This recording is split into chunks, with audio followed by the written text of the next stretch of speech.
என் தங்கப்பிள்ளையே, மிக மிக அவசரமான ஒரு செய்தியினை உன் அப்பன் கருப்பன் இன்று உன் முன்னால் கொண்டு வந்திருக்கிறேன். என் பிள்ளையே, இன்று இந்த விஷயத்தை கட்டாயமாக நீ தெரிந்து கொள்ள வேண்டும். ஏனென்றால் உன்னுடைய வாழ்க்கையில் நடக்கின்ற பல பிரச்சனைகளுக்கு காரணமாக இருக்கின்ற ஒரு விஷயத்தை உன் முன்னால் கொண்டு வந்து நிறுத்தியிருக்கிறேன். உன்னுடைய புகைப்படம் ஒருவரிடத்தில் இருக்கிறது. அதை வைத்துக்கொண்டு அவர் உனக்கு என்னென்ன வேலைகள் எல்லாமோ செய்து கொண்டிருக்கின்றார். உன் வாழ்க்கையில் பல துன்பங்கள் உன்னை ஆட்டி படைத்து கொண்டிருக்கின்றது. இவர் யார்? இவரிடத்திலிருந்து உன்னுடைய புகைப்படம் எப்படி வந்தது? அவர் அதை வைத்து என்ன செய்து கொண்டிருக்கிறார்? எதனால் உனக்கு பாதிப்பு வந்து கொண்டிருக்கிறது என்பதையும் நீ இன்றே உன் அப்பன் என்னிடத்திலிருந்து நீ தெரிந்து கொள்ள வேண்டும். என் குழந்தையே, இந்த கருப்பன் உனக்கு ஒரு விஷயத்தை சொல்லும்போது சற்றென்று அதை நீ புரிந்து கொண்டாய். ஆனால் இந்த வாழ்க்கையில் உன்னை சுற்றி நடக்கின்ற விஷயங்கள் எதுவாக இருந்தாலும் அது உனக்கு மிக பெரிய தெளிவை கொடுத்துவிடும். இல்லை என்று சொன்னாலும் அதை நான் கேட்க மாட்டேன், நீ என்ன சொன்னாலும் அது எனக்கு புரியாது என்று சொல்லி கொண்டிருக்கின்றாய். ஆனால் உன்னை சுற்றி நடக்கின்ற விஷயங்கள் எதுவாக இருந்தாலும் உன்னை ஒருபோதும் தலையிட மாட்டேன் என்பதையும் புரிந்து கொள். அதில் இந்த கருப்பன் ஒருபோதும் தலையிட மாட்டேன் என்பதையும் புரிந்து கொள். என் குழந்தையே, அப்பன் சொல்லி கொண்டே விட்டாரே என்று நீ வேதனைப்படுவதற்காக நான் சொல்லவில்லை. என் குழந்தையே, உன் வாழ்க்கையில் நடக்கின்ற ஒவ்வொரு பிரச்சனைகளும் ஏதாவது ஒரு துன்பத்தை சாதித்து கொண்டேதான் இருக்கின்றது. எப்போதும் எந்த நன்மைகளும் நடப்பது என்பது இப்போது உன் வாழ்க்கையில் இல்லை. பிரச்சனைகள் மட்டும்தான் உன்னை போட்டு புரட்டி எடுத்துக்கொண்டே இருக்கின்றது. இனி என்ன செய்வது, எது செய்வது என்று தெரியாமல் என் பிள்ளை தவித்து கொண்டிருக்கின்ற இந்த நேரத்தில் உன் அப்பன் கருப்பன் உன் வாழ்க்கையில் ஏற்பட்டிருக்கின்ற பிரச்சனைகளை பற்றி உனக்கு சொல்ல வந்திருக்கின்றேன். உன்னுடைய புகைப்படம் ஒன்று உன் கையில் இல்லை. நான் இப்போது சொல்கின்றவரின் கையில்தான் அது இருக்கின்றது. நீ இந்த புகைப்படத்தை முன்பு தேடிக்கொண்டிருந்தாய் அல்லவா? ஆனால் அது கிடைக்கவில்லை. என்றும் பெரிதாக நீ கண்டுகொள்ளவும் இல்லை. அதனை நீ எப்போதும் விட்டு விட்டாய். அதை பற்றிய பெரிதான சிந்தனைகள் எதுவும் உனக்குள் இல்லை. இருந்தாலும் இருக்கட்டும், போனாலும் போட்டும் என்று ஒரு புகைப்படம் தானே, அதனால் என்ன நடந்துவிடப் போகிறது என்று நினைத்து விட்டாய். என் பிள்ளையே, அதுதானே என்றும் நினைத்த விஷயம்தானே இன்று உன்னுடைய வாழ்க்கையில் உனக்கு மிக பெரிய துன்பத்தை ஏற்படுத்தி இருக்கின்றது. அதுதான் இன்று உன் வாழ்க்கையில் உனக்கான மிக பெரிய கஷ்டத்தை கொடுத்து கொண்டு வந்திருக்கின்றது. ஆனால் இதில் எந்த ஒரு பலனும் உனக்கு இருக்கிறது என்று அதை உன் அப்பன் உனக்கு சொல்கின்றேன், கவனமாக கேள். என் குழந்தையே, உன்னுடைய புகைப்படம் அவர்களுக்கு வந்து சேர்ந்த பிறகு என் அன்பு குழந்தையே, அதை அவர்கள் வைத்து ஒரு சில விஷயங்களை செய்ய முயற்சி செய்து கொண்டிருந்தார்கள். ஆனால் அது எதுவுமே நடக்கவில்லை. பலமுறை இந்த விஷயத்தை செய்ய தொடங்கிவிட்டார்கள். ஆனால் முயற்சி செய்துமே உனக்கு எதுவும் நடக்கவில்லை. இனிமேல் வேறு என்ன செய்யலாம் என்று முயற்சி செய்து இவர்கள் யோசித்து கொண்டிருக்கின்ற இந்த நேர பொழுதில் உன் அப்பன் கருப்பன் இன்று அதனை கண்டுபிடித்து விட்டேன் என்று சொல்லிவிட வேண்டும் என்று தான் வந்திருக்கின்றேன். என் குழந்தையே, எப்பேற்பட்ட விஷயமாக இருந்தாலுமே நாம் அதனை ஆராய்ந்து பார்க்காமல் வெளியில் சொல்வது கிடையாது. அப்படி இருக்கும்போது இன்று உன் அப்பன் கருப்பன் நான் இந்த விஷயத்தை நான் ஆராய்ந்து பார்த்து உண்மையில் உன் வாழ்க்கையில் என்ன நடக்கப் போகிறது என்பதையும் தெரிந்து கொண்டு உன்னிடத்தில் சொல்லிக் கொண்டிருக்கின்றேன். சர்வ நிச்சயமாக இதிலிருந்து கிடைக்கக்கூடிய உண்மை நன்மைகளை என்னவென்று தெரிந்து கொள்ள வேண்டும். இந்த வாழ்க்கை உனக்கு கொடுக்கின்ற நன்மைகளை நிச்சயமாக புரிந்து நடந்து கொள்ள வேண்டும். எவ்வளவுதான் கஷ்டங்கள் வந்தாலும், எவ்வளவுதான் சோதனைகள் வந்தாலும் நிச்சயமாக நான் அதற்குரிய காரணம் தெரியாமல் என் பிள்ளை வருத்தப்படுவதில் எந்த ஒரு பலனும் கிடையாதல்லவா? அப்படிதான் இன்றும் இந்த கருப்பன் உன் வாழ்க்கையில் என்ன நடக்கிறது என்பதையும் தெரிந்து கொள்ள முயற்சி செய்தேன். என்ன காரணத்திற்காக அவர்கள் இதை செய்கிறார்கள், எந்த விஷயத்திற்காக அவர்கள் இதை செய்ய முயற்சி செய்கிறார்கள் என்பதையும் நான் தெரிந்து கொண்டேன் அல்லவா? குறிப்பாக இதை செய்து கொண்டிருந்தவர் உனக்கு மிகவும் நெருக்கமாக இருக்கிறார். அதாவது சற்றென்று சொல்ல வேண்டுமென்றால் உன்னுடைய துளை போல் அவர்கள் இருக்கின்றார். வாழ்க்கை துணை இருப்பவர்களுக்கு வாழ்க்கை துணையாக வாழ்க்கை துணை இல்லாதவர்கள் வருங்காலத்தில் ஒருவரை துணையாக வைத்து கொண்டு இருப்பவர்களுக்கு அவர்களுக்கும் நான் இதை செய்து கொண்டிருக்கிறார்கள், இவர்கள் செய்வினைகளை செய்துவிட்டார்கள் என்று நாம் யோசிக்க வேண்டும் அல்லவா?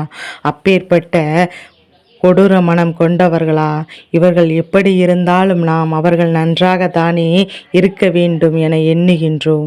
எவ்வளவுதான் அவர்களுக்கும் நமக்கும் இடையில் பிரச்சனைகள் இருந்தாலும் நம்முடைய எண்ணங்கள் எப்போதுமே அவர்களுக்கு நல்லதை மட்டும்தானே நினைக்கிறது என்று என் குழந்தை நீ யோசிக்கின்றாய் அல்லவா? என் தங்கமே, உன்னுடைய இந்த யோசனையின் பலனாகத்தான் கருப்பன் உனக்கு இந்த விஷயத்தை கொண்டு வந்திருக்கின்றேன். தனக்கு ஒருவர் கெடுதல் செய்ய நினைத்தாலே அவர்களுக்கு நல்லதை செய்யத்தான் வேண்டும் என்று நினைக்கின்ற பிள்ளை அல்லவா நீ? அப்படி இருக்கும்போது இவர்கள் உன்னுடைய துணையாக வேறு யார் இருக்கிறார்கள்? அப்படியானால் எக்காரணத்தை கொண்டும் அவர்களுக்கு எந்த ஒரு கெடுதலையும் செய்வதற்கு நீ துணிய மாட்டாய் அல்லவா? எந்த சூழ்நிலையிலும் அவர்களுக்கு எந்த ஒரு கஷ்டங்களும் நடக்க நீ விட்டுவிட மாட்டாய் அல்லவா? எவ்வளவுதான் பிரச்சனைகளும் சண்டைகளும் சச்சரவுகளும் இருந்தாலும் அவர்கள் வாழ்க்கையில் எந்த துன்பங்கள் வந்தாலும் முதலில் நீ தான் போய் நின்று கொண்டிருப்பாய். அதுதான் உண்மையும் கூட. அப்படி இருக்கும்போது இந்த வாழ்க்கை நீ அடைந்திட்ட பல நன்மைகளுக்கு பின்னாலும் இவர்களுடைய தலையீடு எப்போதும் உனக்கு இருந்திருக்கின்றது. அதனால் இது போன்ற ஒரு நிலையில் இவர்களை நீ இக்கட்டாக விட்டுவிடக்கூடாது. எந்த கஷ்டத்திலிருந்து அவர்களுக்கு உறுதுணையாகத்தான் இருந்து விடுவது. வெளியில் யாரிடத்திலும் உன்னுடைய புகைப்படம் இருக்கின்றதோ செல்வதற்கு வாய்ப்பும் இல்லை. அதை முதலில் எண்ணிக்கொண்டு உன் இல்லத்தில் எடுத்து செல்கின்ற அளவிற்கு தைரியம் உன் துணையை தவிர யாருக்கும் இல்லை என்பதை புரிந்து கொண்டு உன் புகைப்படம் இருக்கும்போது அதை வைத்து கொண்டு தினமும் இரவு நேரங்களில் பார்த்து பார்த்து கண்ணீர் வடிக்கின்றார்கள். உன்னுடைய துணை உன்னை விட்டு நீண்ட இடைவெளியில் வேலை பார்த்து கொண்டிருக்கலாம், அல்லது உன்னுடைய துணை உன்னோடு ஏற்பட்ட கருத்து வேறுபாட்டால் உன்னை பிரிந்திருக்கலாம், அல்லது எதிர்காலம் நமக்கு இவர்களோடு இருக்க வேண்டும் என்று நினைத்து ஏதாவது ஒரு வகையில் உன்னை அடைய வேண்டும் என்று சிந்தித்து அவர்கள் அதை பற்றி எண்ணிக்கொண்டிருக்கலாம். இப்பேற்பட்ட ஒருவரை உன் வாழ்க்கையில் நீ என்னவாக எண்ணிக்கொண்டிருக்கின்றாய்? உன் அப்பா நான் சொன்னதும் பயப்படாதே, எங்கே இவர்கள் நமக்கு கெடுதலை நினைப்பார்களோ என்றுதானே நீ இப்போது எண்ணிக்கொண்டிருக்கின்றாய். என் பிள்ளையே, எந்த வகையிலும் நீ நினைக்கவில்லை. உன்னுடைய புகைப்படத்தை பார்த்து இவர்கள் மன வருத்தப்பட்டார்கள். உன்னுடைய புகைப்படத்தை பார்த்து அவர்கள் கண்ணீர் வடிக்கின்றார்கள். என்ன நடக்கிறது என்று பார்த்து கொண்டிருந்தால் உன் மீது அவர்கள் அன்பை செலுத்தினால் நிச்சயமாக அவர்கள் வந்து விடுவாய் என்று அவர்கள் நினைக்கின்றார்கள். அதாவது ஒருவரினுடைய எண்ணம் ஒருவரின் மீது எந்த அளவிற்கு அன்பை கொடுக்கின்றதோ அந்த அளவிற்கு மீண்டும் அவர்களுக்கு திரும்ப கிடைக்கும் என்று அவர்கள் யோசிக்கின்றார்கள்.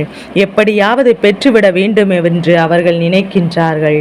அப்படி நினைக்கின்ற இந்த நேரத்தில் என் குழந்தையே, இந்த கருப்பன் நான் சொன்னது போல் உன்னுடைய வாழ்க்கையிலும் முக்கியமான மாற்றங்கள் எல்லாம் நடந்து கொண்டிருக்கின்றது. உன்னுடைய வாழ்க்கையில் நீ வேண்டி விரும்பி நிற்கின்ற விஷயங்கள் எல்லாம் இப்போது உன்னை மெதுவாக தேடி வந்து கொண்டிருக்கின்றது. எல்லாவற்றையும் கடந்து என் குழந்தை இந்த வாழ்க்கையில் தான் நினைத்ததை நீ எப்படியாவது சாதித்து விடலாம் என்று நினைத்து கொண்டிருக்கின்றாய் அல்லவா? இவர்களின் எண்ணங்கள் உன் மீது அதிக அன்பை வெளிப்படுத்த வேண்டும் என்பதுதான் உண்மை. இவர்களின் எண்ணங்கள் உன்னை தன் வசமாக்கி முயற்சி செய்கின்றது. ஏதாவது ஒரு வகையில் இவர்கள் நம்மை வந்து சேர்ந்து விட மாட்டார்களா? நாம் நினைப்பதுதானே நாம் வாழ்க்கையாக மாறும். அப்படியானால் இவர்களின் முகத்தை பார்த்து பார்த்து என் பிள்ளை நினைத்து கொண்டே இருப்போமானால் நிச்சயமாக நாம் வசமாக இவர்கள் வந்து விடுவார்கள் என்று நினைப்பில்தான் உன்னுடைய புகைப்படத்தை இவர்கள் வைத்து கொண்டிருக்கின்றார்கள் என்பதையும் முதலில் நீ புரிந்து கொள்ள வேண்டும். என் குழந்தையே, இந்த சூழ்நிலையில் உன் அப்பன் கருப்பன் உனக்கு தருகின்ற விஷயங்கள் எல்லாம் என்னவென்று நிச்சயமாக புரிந்து கொள்ள வேண்டும். உனக்காக என்ன நடக்கிறது, எது நடக்கிறது என்பதையும் நிச்சயமாக நீ புரிந்து கொண்டு நீ தெளிவு கொள்ள வேண்டிய அவசியம் உனக்கு வந்துவிட்டது. இனி உன் வாழ்க்கையில் எந்த காலத்திலும் என் பிள்ளை எதை நினைத்தும் நீ வருத்தப்பட வேண்டிய அவசியம் கிடையாது. உன்னுடைய வாழ்க்கையில் உன்னை சுற்றி நடக்கின்ற இந்த உண்மைகள் எல்லாம் நீ முதலில் புரிந்து கொள். உன்னுடைய புகைப்படம் ஒன்று அவரிடத்தில் நிச்சயமாக இருக்கின்றது. உன்னுடைய துணையிடத்தில் உன்னுடைய புகைப்படம் நிச்சயமாக இருக்கின்றது. அதை வைத்து கொண்டு அவர்கள் உன்னை நினைத்து கொண்டிருக்கின்றார்கள். எவ்வளவுதான் கோபம் உன் மீது இருந்தாலுமே உன்னுடைய புகைப்படத்தை காணும்போது அவர்களுக்கு அந்த கோபம் இல்லாமல் போய்விடுகின்றது என்பதை மறந்து விடாதே. அதற்காகவது உன்னுடைய புகைப்படத்தை எப்போதும் பார்க்க வேண்டும் என்று அவர்கள் நினைக்கின்றார்கள்.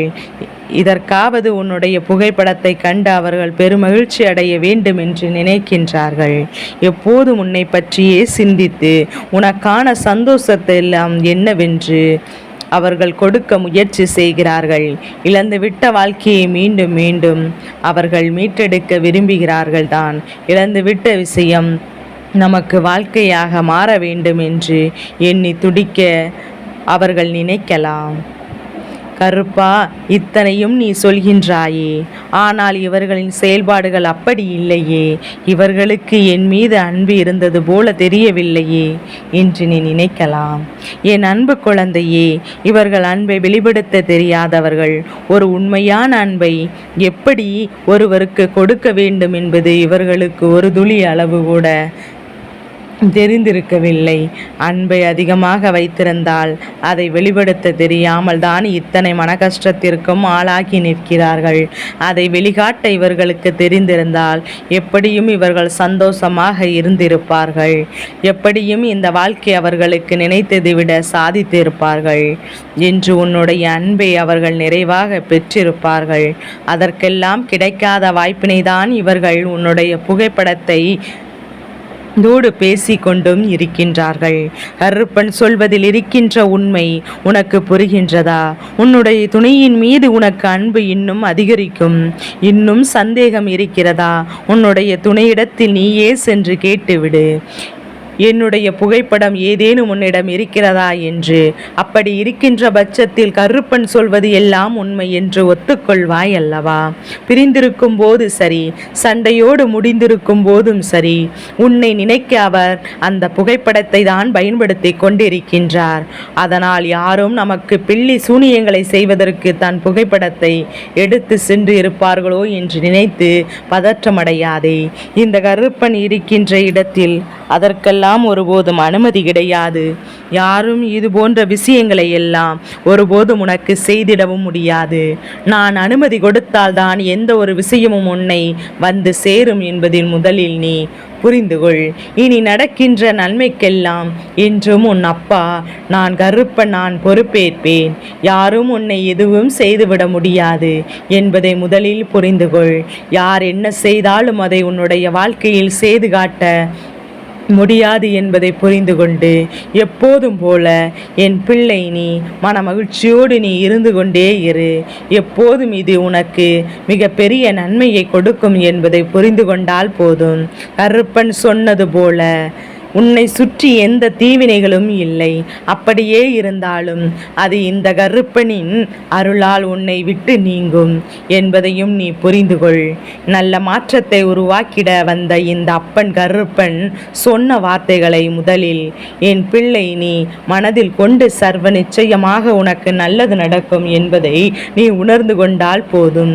இனி வருகின்ற சூழ்நிலைகள் அத்தனையுமே உன்னை சர்வ நிச்சயமாக அன்பை நோக்கி வாழ வைக்கும் என்பதை நீ புரிந்து கொள்வாய்.